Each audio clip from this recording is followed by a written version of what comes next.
एक बार दुर्योधन ने योजना बनाई कि श्री कृष्ण जी को अपनी बात कैसे मनवानी है। तो वो सोचने लग गए और दुर्योधन जी के मूर्ख मित्रों ने सुझाव दिया। श्री कृष्ण जी बड़े ही चतुर व्यक्ति हैं। बचपन में वो माखन की चोरी किया करते थे। खान पान के लिए वो बड़े ही प्रेमी हैं। तो भाई दुर्योधन सहमत हो गया। बात तो सही है, श्री कृष्ण जी को खाने पीने का बहुत ही शौक है।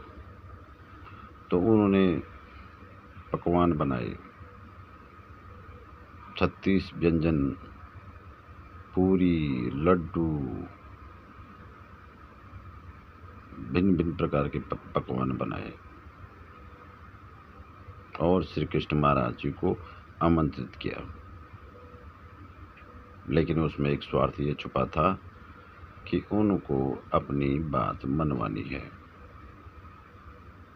श्री कृष्ण उनके दुर्योधन के यहाँ चले गए। देखा तो यहाँ बहुत प्रकार के पकवान बने हुए हैं। फिर श्री कृष्ण जी ने दुर्योधन को बोला कि भाई तुम तो मेरे प्रेमी भी नहीं हो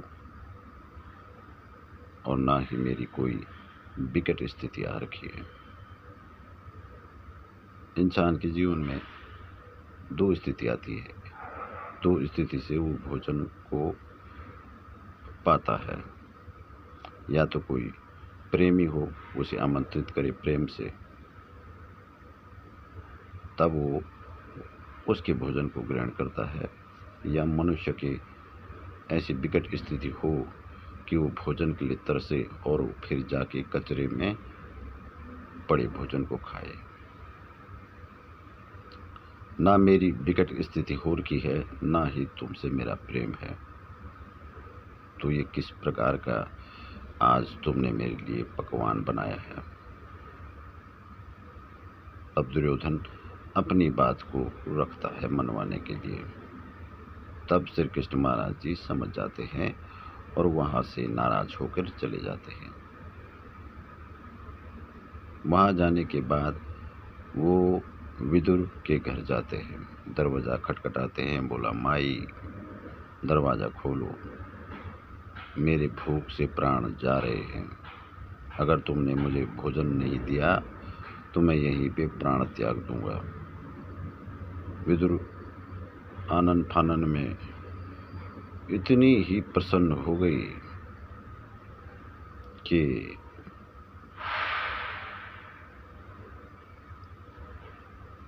जैसे तैसे वो द्वार खोलती है। नहा रही थी विदुर और जैसे तैसे वो बाहर आ गई। श्री कृष्ण ने अपनी चोली उनको ओढ़ी। बोला कि माता मुझे भोजन दो, मुझे अत्यधिक भूख लगी है। विदुर आनन फानन में केला लाती है और श्री कृष्ण जी के उनके घर आने की इतनी अत्यधिक खुशी में वो केले के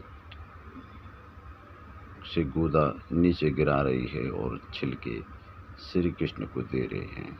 और श्री कृष्ण महाराज जी उस छिलकों को बड़े ही आनंद से खा रहे हैं। तभी विदुर के पति बोलते हैं कि ए पगली, तू पागल है, तू ये क्या दे रही है। तू गूदा नीचे गिरा रही है केले का और छिलके महाराज को खिला रही है। श्री कृष्ण ने बोला तब कि जो ये इतने प्रेम से मुझे ये केले खिला रही है, वो स्वाद इन केले के गूदों में नहीं है।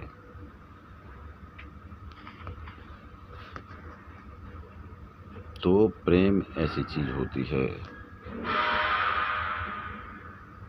कि अगर प्रेम में आप किसी को रोटी का सूखा टुकड़ा भी दे रहे हो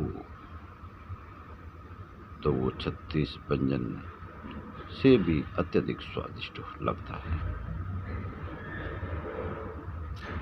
बिल्कुल।